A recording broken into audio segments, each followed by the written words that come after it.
Olá, queridos e amados irmãos, a graça e a paz do nosso Senhor Jesus. Eu sou a missionária Alessandra Rocha, do canal A Verdade que Fortalece. Este canal que foi criado para estudarmos a Bíblia Sagrada, verso a verso, o texto em seu contexto, com a finalidade de alcançarmos maior entendimento da vontade de Deus para as nossas vidas e para que possamos edificar e fortalecer a nossa fé. Estamos na nossa 12ª aula da Epístola aos Hebreus, que nós a intitulamos de A Glória da Nova Aliança em Cristo, Fé, Perseverança e Santidade da Igreja. Estamos na unidade 3, o sumo sacerdócio de Cristo, e o assunto que iremos tratar hoje é o cargo e a obra do sacerdote, que está em Hebreus no capítulo 5, do versículo 1 ao versículo 10.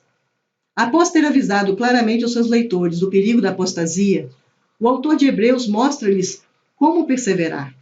Temos que nos expor à palavra de Deus, olhar para o nosso Senhor Jesus Cristo, aproximar-nos confiadamente junto ao trono da graça. Aproximarmos e continuar aproximando do trono da graça, porque encontraremos misericórdia, graça e força sobrenatural na hora da necessidade. Lembrando que não há fé sem a palavra, não há perseverança na fé sem a palavra. Quem negligencia as Escrituras não consegue ter crescimento na graça e no conhecimento, e nem na intimidade com o nosso Senhor Jesus Cristo. Agora, no capítulo 5, o escritor passa a responder as seguintes perguntas. Como pode referir-se ao Senhor Jesus como sumo sacerdote? De que maneira Jesus seria sumo sacerdote e como ele se qualifica para tão elevada tarefa? O ministério de Cristo como sumo sacerdote é o tema mais proeminente da carta aos Hebreus e certamente teve um impacto profundo sobre os primeiros leitores. No judaísmo, o sumo sacerdote era o ofício religioso mais importante de todos. Os judeus tinham grande reverência a Arão, o primeiro sumo sacerdote. E um dos maiores atrativos que achavam esses cristãos de Hebreus para voltar ao judaísmo, o lugar onde tinham sua origem religiosa, era justamente o ministério contínuo do sumo sacerdote, que se dava em Jerusalém. O propósito do autor aqui é mostrar que o Senhor Jesus Cristo é, na verdade, o sumo sacerdote, e não há por que voltar ao judaísmo para isso. Na verdade, Jesus é o sumo sacerdote maior que Arão. Desviar-se dele para procurar outro sacerdote judeu seria deixar o maior e substituir pelo menor, pois Jesus Cristo cumpriu perfeitamente todas as qualificações para ser sumo sacerdote. Esse é o assunto da nossa aula de hoje. Mas antes de iniciarmos a nossa aula, eu tenho que dar os meus recados. Lembrar os irmãos que na descrição desse vídeo vocês encontram a bibliografia, que é a lista dos autores e teólogos que nós consultamos para realizar as nossas aulas. E também informar a todos que vocês podem encontrar de forma rápida todas as nossas aulas. Vocês entram no YouTube e digitem #AVF Alessandra Rocha, tudo junto, entre aspas, em letra minúscula. Aí vocês encontram a lista de todas as aulas disponíveis do canal. E ainda pedir aos irmãos que orem por esta obra e participem também das nossas aulas, deixando seus comentários, dúvidas e sugestões, e divulguem também o nosso canal, para que juntos nós possamos evangelizar, transformar e fortalecer vidas com o estudo da Palavra de Deus. Vamos orar?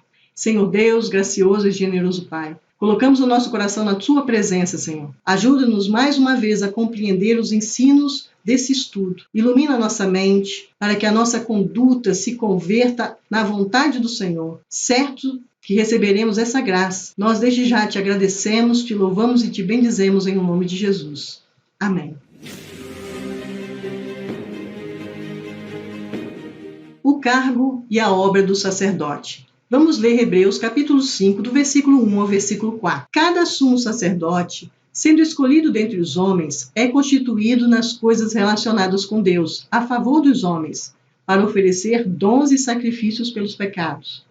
Ele é capaz de se compadecer dos ignorantes e dos que se desviam do caminho, pois também ele mesmo está rodeado de fraquezas. Por essa razão, deve oferecer sacrifícios pelos pecados, tanto do povo como de si mesmo. E ninguém toma esta honra para si mesmo, a não ser quando chamado por Deus, como aconteceu com Arão. Vimos aqui do versículo 1 ao versículo 4 do capítulo 5 de Hebreus as qualificações e a obra do sacerdote. O autor destaca 6 qualificações essenciais ao sumo sacerdócio araônico. Primeiro, deve ser escolhido dentre os homens, a mesma natureza que aqueles a que servem. Segundo, ele é ordenado a favor dos homens. É um representante, está sempre interessado em interceder pelos homens. Terceiro, não deve comparecer à presença de Deus de mãos vazias, oferecer tantos dons como sacrifícios. Quarto, deve manifestar uma atitude de compaixão e moderação para com os que são ignorantes e os que erram. 5. Deve fazer oferta por si mesmo, bem como pelo povo, porque é tomado dentre os homens e compartilha de suas fraquezas e pecados. E por último, não toma por si mesmo a honra de ser sumo sacerdote. O chamado é constituído por Deus. Depois de encorajar os leitores, agora o autor entra no ponto central de sua epístola. Nós já vimos que Jesus é maior que os profetas, maior que os anjos, maior que Moisés, maior que Josué e também maior que Arão. Somente Hebreus se refere dessa forma a Jesus. Jesus é o nosso grande sumo sacerdote. Esse tema é o coração dessa carta. O ministério de Jesus como sumo sacerdote é o tema mais proeminente da carta aos Hebreus. O autor continua nesses versículos seu ensinamento ao definir as qualificações de alguém que serve como sumo sacerdote. É óbvia que a referência é ao sumo sacerdócio araônico. A nomeação, a responsabilidade e as obrigações do sumo sacerdote foram devidamente estipuladas e deveriam ser observadas meticulosamente. É evidente que essas 6 qualificações podem ser reduzidas a 2 principais e essenciais. Ele deve ser escolhido dentre os homens e constituído por Deus.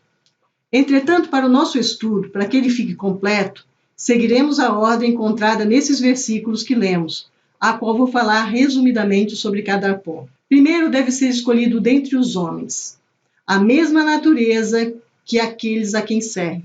Ele não é tomado entre os anjos, mas entre os homens, porque lida com os pecados e as fraquezas humanas. Esta é a qualificação principal para o sumo sacerdote. Mas no caso do sacerdócio levítico, deveria ser tomado também da família de Arão. Somente Arão e seus filhos tinham permissão para servir no altar. O fato de ser tomado dentre aqueles que representa é necessário para que houvesse verdadeira comunhão, compreensão e simpatia entre o sumo sacerdote e aquele por quem intercede e oferece sacrifício. O segundo ponto, ele é ordenado a favor dos homens. É um representante que está sempre interessado em interceder pelos homens. É encarregado para o trabalho espiritual. Não é um agente social ou político. Ele é chamado para cuidar das coisas concernentes a Deus, ou seja, fazer propiciação pelos pecados do povo. Seu ofício é oferecer dons e sacrifícios pelo pecado. O sumo sacerdote é intermediário entre Deus e os homens. Vale ressaltar que não havia provisão para pecados deliberados. Não há perdão, a não ser para aqueles que, arrependidos, busquem o favor divino. Ao comparecer diante de Deus no desempenho das suas funções, do seu cargo, o sumo sacerdote agirá a favor dos homens. Desviar-se desse propósito, ou mesmo ser negligente nele, seria violar a própria natureza do cargo. O terceiro ponto é que não deve comparecer à presença de Deus de mãos vazias. Oferecer tantos dons e sacrifícios pelo pecado do povo e pelos seus próprios pecados. Embora a palavra sacrifício seja restringida aos sacrifícios e ofertas de sangue, o termo dons não tem limitação nas Escrituras e, às vezes, aplicado também aos sacrifícios de animais. Contudo, usados juntas, essas palavras elas vão distinguir as ofertas voluntárias das ofertas pelo pecado. A lei era clara em afirmar que Arão deveria sacrificar uma oferta pelo pecado e queimar uma oferta pelo próprio pecado e pelo do povo.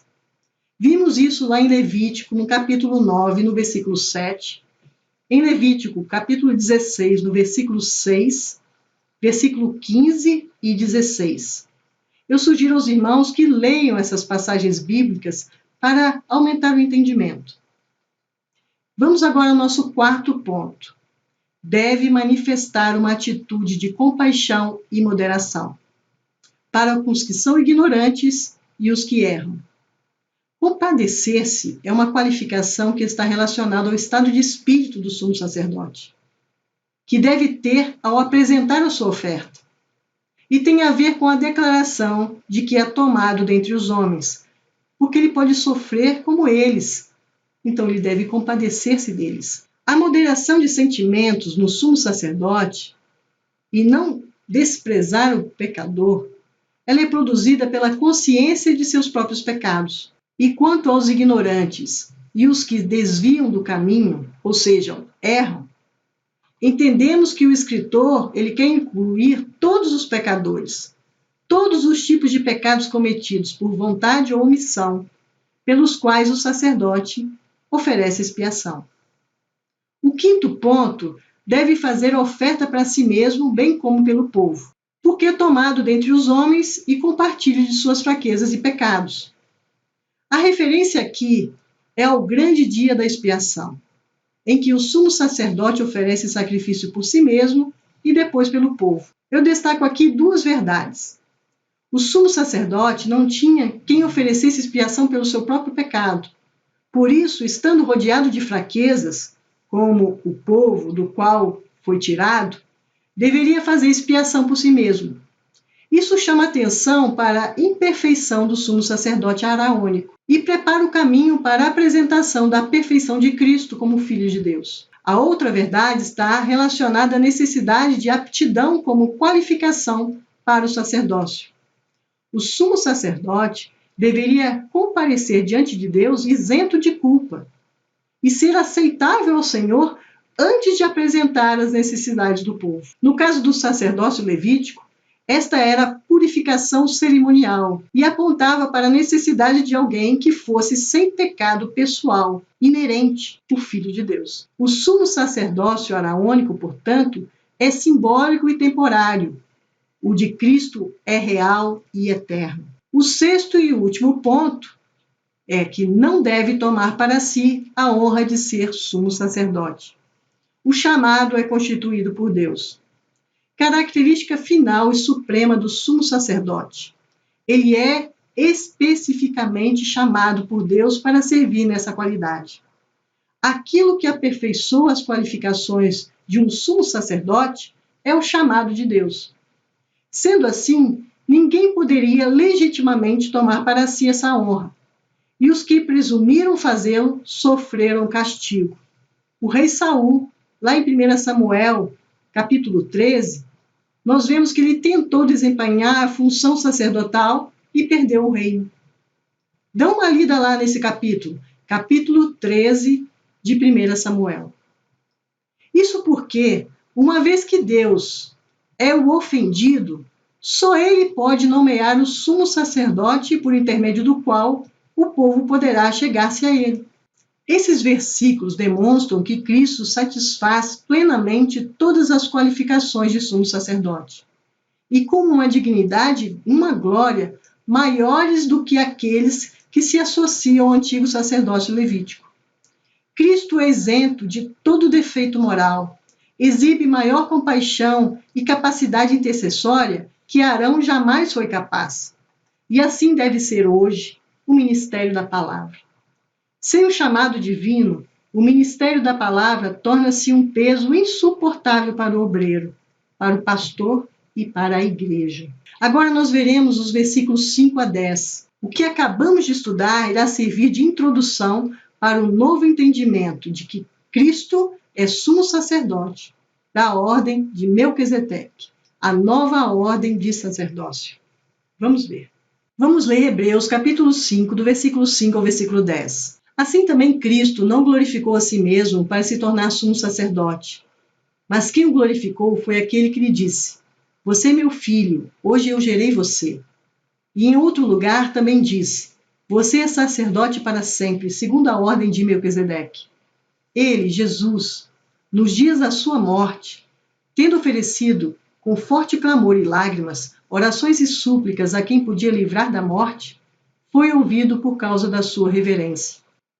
Embora fosse filho, aprendeu a obediência pelas coisas que sofreu, e tendo sido aperfeiçoado, tornou-se o autor da salvação eterna para todos os que lhe obedecem.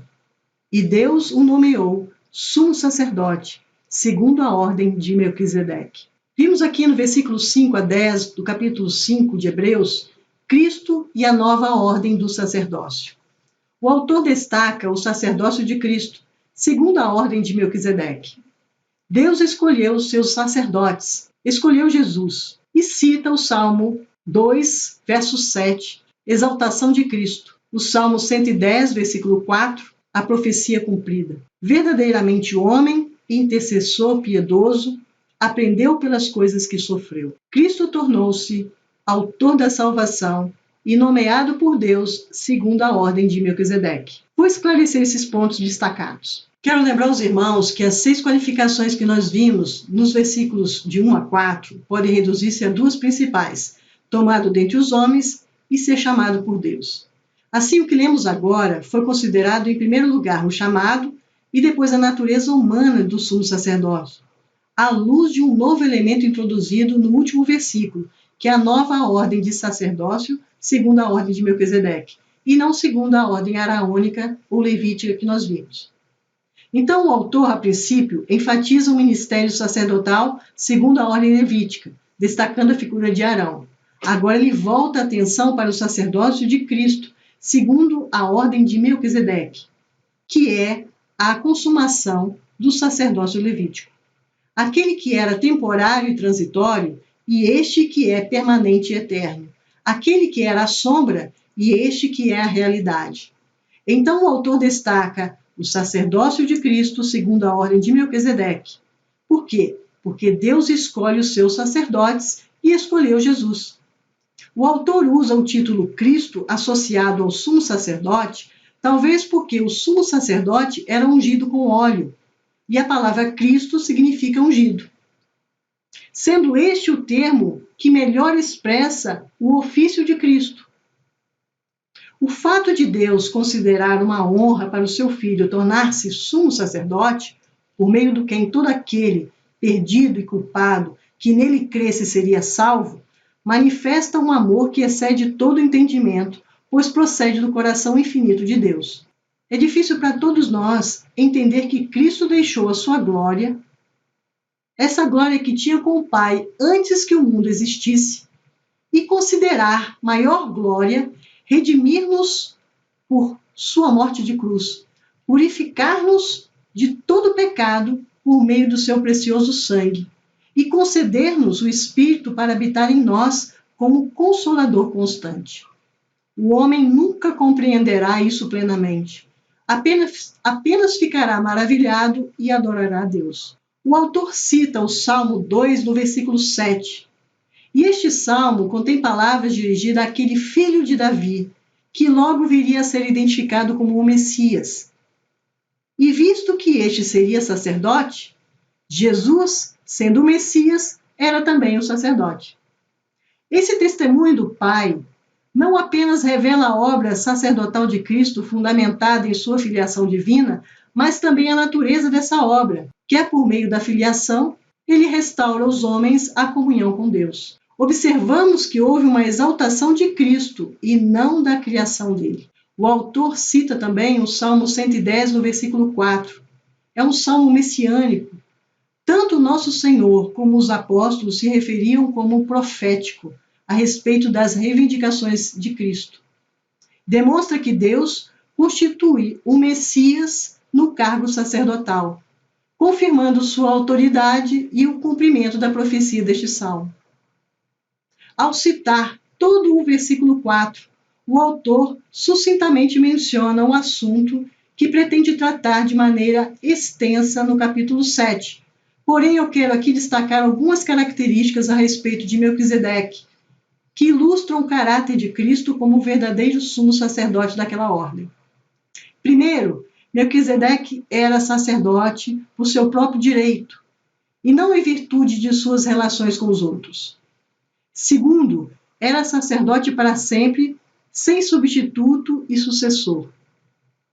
Terceiro, ele não foi ungido com óleo, mas com o Espírito Santo como sacerdote do Altíssimo. Quarto, não ofereceu sacrifício de animais, mas pão e vinho, símbolo da ceia que Cristo depois institui. Quinto, e talvez o principal pensamento na mente do escritor de Hebreus, ele uniu em suas funções sacerdotais e reais, coisas estritamente proibidas em Israel, mas a ser manifesta em Cristo, sacerdote no seu trono. Olha que coisa linda! Assim, o autor abundantemente demonstra que Cristo é sumo sacerdote por designação divina. E nós vamos passar agora para a segunda característica essencial do sacerdócio. A segunda característica essencial do sacerdócio, a da solidariedade humana mediante a posse dessa natureza, Cristo verdadeiramente demonstrou ser homem intercessor piedoso. Aprendeu pelas coisas que sofreu. O sumo sacerdote representava o povo diante de Deus, por isso precisava ser homem. Foi homem sem deixar de ser verdadeiramente Deus. Como homem perfeito, foi um homem de oração. Cristo ofereceu a Deus orações e súplicas, com forte clamor e lágrimas. Ele experimentou não apenas o sofrimento, mas o maior de todos, o sofrimento vicário. Representava o povo diante de Deus na brecha em favor dele. Jesus endereçou ao Pai suas orações tanto no Getsêmani como na cruz. Aprendeu a obediência pelo sofrimento, tendo aprendido pela experiência real do sofrimento a solidarizar-se perfeitamente com a fraqueza do homem. A expressão "nos dias da carne" refere-se a todo o período da vida terrena de Cristo, incluindo também a sua morte. Declara que Jesus era sem pecado, para reforçar que devemos excluir todo vestígio de pecado de sua natureza, atribuindo-se somente às fraquezas isentas de pecado da natureza humana, tais como as dores e aflições da vida. Cristo era sem pecado. Jesus era sensível ao sofrimento e à sua própria pureza. Em um mundo como o nosso, expunha-o às angústias às quais somos alheios. Ele foi tomado dentre os homens e nutrindo a mais profunda solidariedade com aqueles que deveria representar. Ele sofreu como nenhum outro, mantendo-se íntegro em seu ofício. O autor também refere-se à natureza das súplicas em orações e à resposta que Jesus recebeu. Observamos que a oração de Cristo foi pela vitória sobre a morte como fruto do pecado, e que o atendimento da oração, que ensina a obediência, não é tanto a concessão de pedidos específicos, é a certeza de que o que é concedido conduz da maneira mais eficaz ao objetivo. Cristo aprendeu que cada detalhe de sua vida e paixão contribuía para a obra que veio cumprir e, portanto, ele foi perfeitamente atendido. Nesse sentido, é que Jesus foi ouvido em sua oração piedosa, pelo cumprimento da vontade de Deus. O período de humilhação de Cristo não diminuiu a glória do Filho, pois se constata que esses sofrimentos são vicários e propiciatórios e encontram sua perfeição na morte de Cristo na cruz. Jesus cumpriu sua missão. A obra redentora de Cristo é a mais uma nova glória, posto que, sendo ele Filho de Deus, foi obediente ao Pai até a morte. Podemos dizer que aprender a obediência é experimentar toda a extensão e profundidade daquele sofrimento que ele, como Salvador, exigiu de si mesmo e a que se submeteu a fim de assegurar a plena redenção da humanidade. A salvação é fruto da graça de Deus. A vida cristã plena não se inicia antes de ser resolvida a questão do pecado, pois os que são de Cristo, sob as provisões da nova aliança, não apenas se despojam das obras da carne na conversão, mas igualmente crucificam a própria carne como fonte de todas as paixões e desejos desordenados. Na conversão, o poder do pecado, com todas as suas contradições internas, é removido pelo sangue purificador de Jesus. Pecar ainda é possível após a conversão, contudo a natureza carnal não tem mais domínio sobre o homem, como tem sobre o velho homem, que tem a natureza adâmica. Assim, a luta contra o pecado continua. Como a obediência de Cristo a Deus levou à morte de cruz, a nossa obediência a Jesus deve conduzir a nosso eu carnal à morte. Isso é ser crucificado com Cristo. Como o Pai deu o seu Filho ao mundo para redimi-lo por meio de seu sangue, o sangue vertido na cruz, também Cristo deu a si mesmo a igreja, para que a santificação e a purificação dela. E como a fé em Cristo nos assegura a redenção operada na terra, assim a fé no dom prometido do Espírito Santo assegura-nos essa salvação aperfeiçoada no céu. Como uma é recebida pela fé, assim também a outra. Jesus tornou-se autor da salvação para os obedientes. Teve de se mostrar obediente para assumir o seu papel na casa de Deus. Nós também precisamos ser obedientes para alcançar o descanso celestial. Assim, a ordem levítica encerrou sua atividade. Era a sombra da realidade que veio em Cristo, o sumo sacerdote segundo a ordem de Melquisedeque. Bem, meus queridos, assim nós encerramos a análise dos versículos de hoje e passemos às nossas considerações finais. Na vida religiosa do judeu, nenhum homem recebia maior respeito do que o sumo sacerdote. Sob sua supervisão estavam os sacerdotes que eram comissionados para tomar conta das tarefas rotineiras. O sumo sacerdote, representante do homem diante de Deus, entrava no Santo dos Santos uma vez ao ano, no dia da expiação, e aspergia sangue para a remissão do pecado. Arão foi o primeiro sumo sacerdote a entrar na presença de Deus, atrás da cortina no tabernáculo antigo. Jesus é superior a Arão, porque Jesus penetrou os céus, isto é, entrou na presença do próprio Deus, sendo que os sumos sacerdotes estavam acostumados a entrar meramente na simbólica presença no tabernáculo ou no templo uma vez ao ano. Em sua natureza glorificada, Jesus entrou na presença de Deus, totalmente familiarizado com as fraquezas e tentações humanas. Ele intercede em nosso favor quando nós nos achegamos ao trono de Deus em oração. Jesus, em seu papel de sumo sacerdote na ordem de Melquisedeque, ofereceu-se como um sacrifício pelo pecado. Isso cumpriu os requerimentos do sistema sacrificial do Antigo Testamento. Deus designou Jesus como sumo sacerdote, não quando Jesus entrou no céu, mas antes da sua vinda à terra. Segundo o Salmo 110, versículo 4, tu és sacerdote para sempre, segundo a ordem de Melquisedeque. O sacerdócio de Jesus é eterno. Ele já era sacerdote antes de começar sua vida na terra.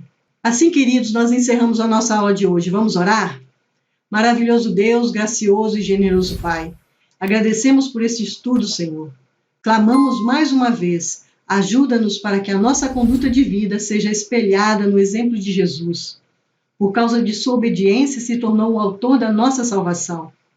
Como vimos no estudo de hoje, e cabe a nós a obediência de Cristo para desfrutarmos dessa graça. Ajuda-nos a amadurecer a fé, buscando cada vez mais a sua presença e comunhão. Avançar a força e com determinação para vencermos as graves dificuldades internas e externas da vida cotidiana. Ó Senhor, nos ajuda. Desde já nós te agradecemos, nós te louvamos e te bendizemos em nome de Jesus. Amém. Amém, queridos? Assim nós nos despedimos, agradecendo a vocês por participarem de mais uma aula conosco e a Deus pela liberdade e oportunidade de estudarmos a palavra dele, que é a verdade que nos fortalece. Abraço a todos, até a próxima aula, se assim Deus nos permitir. Até lá.